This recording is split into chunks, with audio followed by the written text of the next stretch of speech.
Hello, my loves. Welcome back to my channel. I am JiJiLuve, and on this channel, we talk about the 9 dimensions of wellness and how to apply them to everyday life. Last week, we talked about physical wellness, and this week, our focus is on emotional wellness. Okay, so we take good care of our bodies.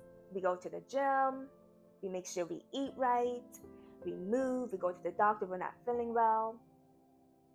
But what about emotionally? How do you take care of yourself emotionally?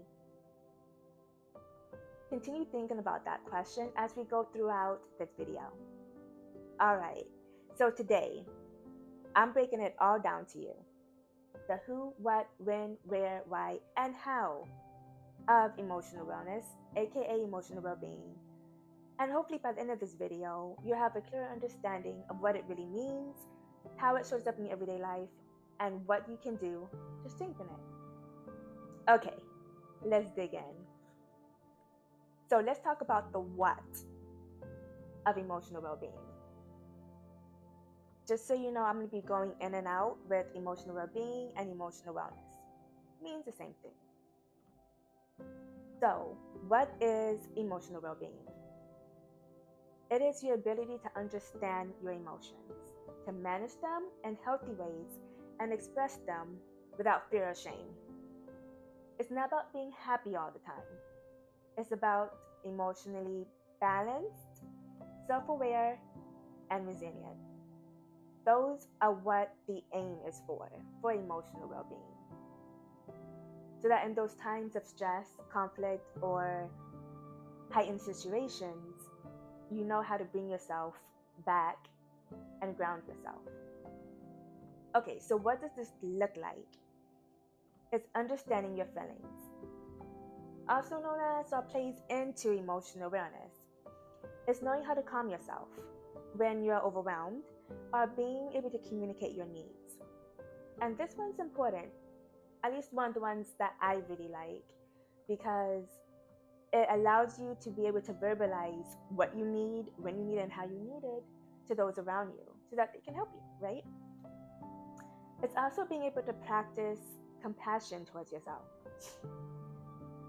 So positive self-talk, giving yourself grace if there was a mistake made. For instance, at work, if you missed a project, instead of that negative self-talk, life happens. And to be able to breathe through it, give yourself grace, and just continue on doing better for the next time. And it's also about handling stress without shutting down. So all of this is a skill. It's something you have to build over time. And the more you practice, the stronger it becomes. Just like going to the gym. Okay, next, move on to the who. Who is emotional well-being for? Who uses it? Okay, so basically, everyone. Emotional well-being is for absolutely everyone. It doesn't matter your age, your background, where you're from, your life experience. If you feel emotions, which we all do, then emotional well-being, emotional wellness is for you.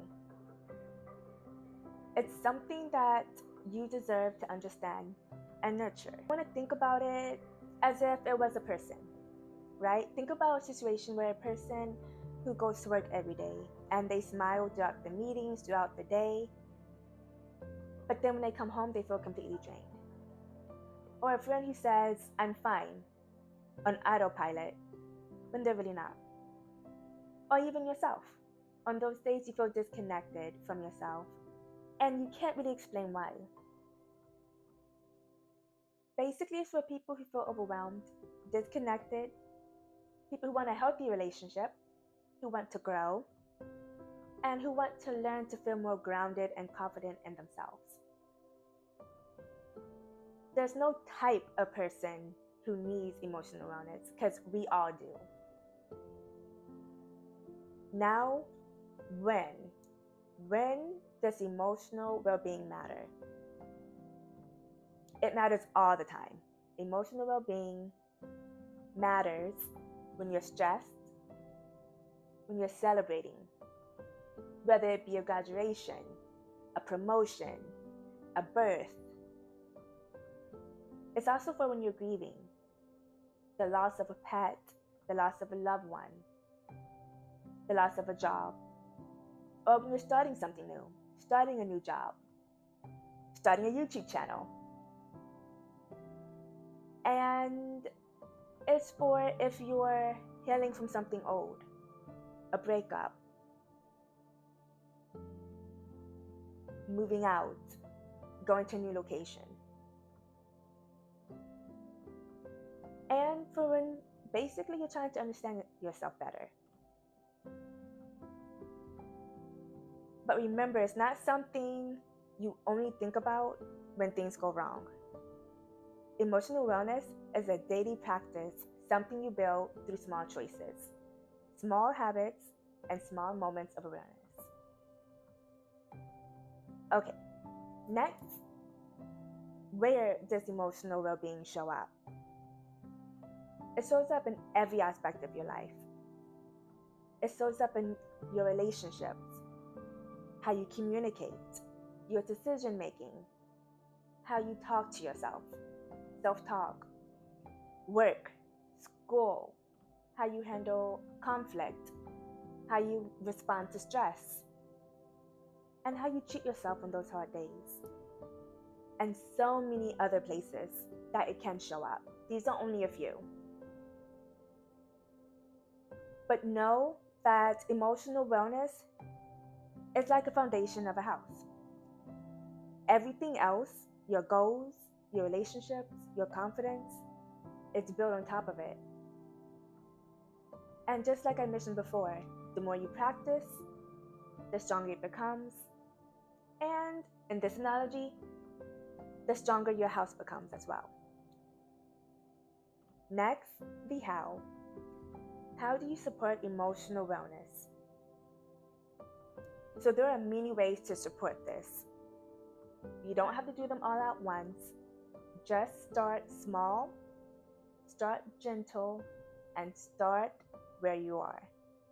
You can even start now. And here are some powerful practices. Self-awareness. Pay attention to how you're feeling and what you're feeling without judgment. Setting healthy boundaries. Learn to say no when you need it. It's not being selfish. It's protecting yourself. Emotional expression. Talk about your feelings with someone you trust. Whether it be your mom, dad, brother, sister, aunt, uncle, best friend down the block. As long as it's someone you trust, that's all that matters. Okay, now on to the next. Stress management. Find healthy ways to cope through exercises, journaling, movement, and rest. Moving your body is one of the best therapeutic things you can do for yourself. And just like with physical health, mental health, emotional health is just the same. Just going outside, breathing in the fresh air, looking at greenery, looking at the trees, sitting on grass, it can help a lot. And then also self-compassion. Be kind to yourself. Speak to yourself the way you would speak to someone you love. And then there is rest and recovery. Your emotional world needs rest just as much as your body does and your mind. So take time to be in your own presence. Read a book. Listen to soft music in the background as you rest your eyes. Or just go for a walk. All right, we're almost there. Why? Why does emotional well-being matter? Emotional well-being matters because it affects everything you do. It affects your relationship, your confidence, your choices, your peace, your ability to grow, and your ability to just enjoy life. Being able to do this will help you feel more grounded. It helps you communicate clearly and handle stress with more ease. Build healthy relationships and make decisions that align with your values.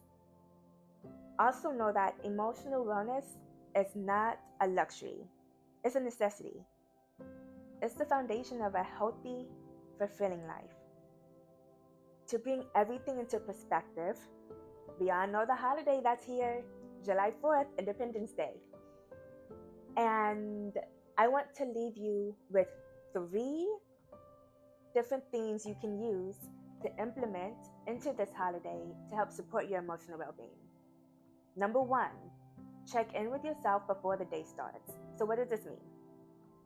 It means before you dive into your day, take 5 quiet minutes to ask yourself how you're actually feeling, so you can show up from a grounded place instead of running on autopilot.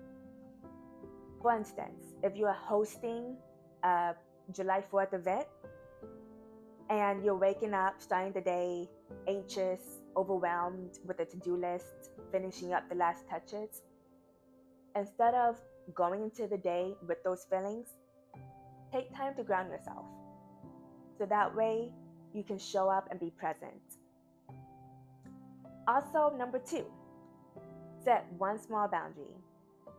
Maybe that's leaving an event early, saying no to a conversation that drowns you, or stepping outside if you feel overwhelmed. Setting boundaries doesn't make you less fun. It makes you present for the parts you actually want to enjoy. It's a way of protecting yourself. Number 3, practice gratitude out loud. It could be with family, friends, or just by yourself watching the fireworks. Take a moment to name one thing you're genuinely grateful for. Speaking it out loud, even quietly, helps you stay rooted in the moment instead of letting the day fly by. Taking these small moments to ground yourself and to be aware of how you're feeling can make your celebration feel a lot more meaningful. Before I wrap things up, I want to share my story behind emotional wellness. For the longest time, I thought me having big emotions was just who I am. And I just had to live with it. And the people around me had lived with it too. But it wasn't until I started learning the concepts behind emotional wellness and I leaned on my strong support system, like my family, my friends, my partner, and implementing therapy, that I started learning the concepts behind emotional wellness. And I was able to actually think through my emotions and process them and act in a way that was productive. In doing this, I am a lot more aware of how I feel. I know the exercises to use whenever I feel overwhelmed or stressed or sad or even happy, joyful. And I know how to help me process them in a way that I can continue about my day without completely shutting down. In doing this, life has become so much better. Right, that is it for this video. Thank you so much for spending time with me, and I hope these tips make your holiday weekend feel a lot more grounded. Emotional well-being is a lifelong journey. Please remember that. And every step you take, no matter how small, is a step toward a healthier, more grounded version of yourself. Be patient with yourself. Be patient with your growth. Be gentle with your heart. And remember that you deserve peace, clarity, and compassion every single day. I also want to say, I am in no way a licensed therapist or a mental health professional. I'm simply someone who loves wellness, all of it. Learning about it, healing, the growing, the messy parts, and the beautiful parts. My goal in this channel is to share what I've learned through education, practical experience, and my personal journey, in hopes of supporting you on yours. If you ever feel you need deeper or more specialized support, please reach out to a qualified mental health professional or someone you trust. And if today's message resonated with you, I would truly appreciate your support. Please like, comment, and subscribe. so we can continue building this community together.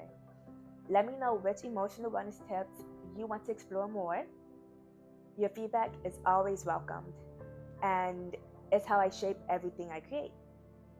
So, thank you again for being here, for showing up for yourself, and for choosing to grow with me. I hope to see you soon.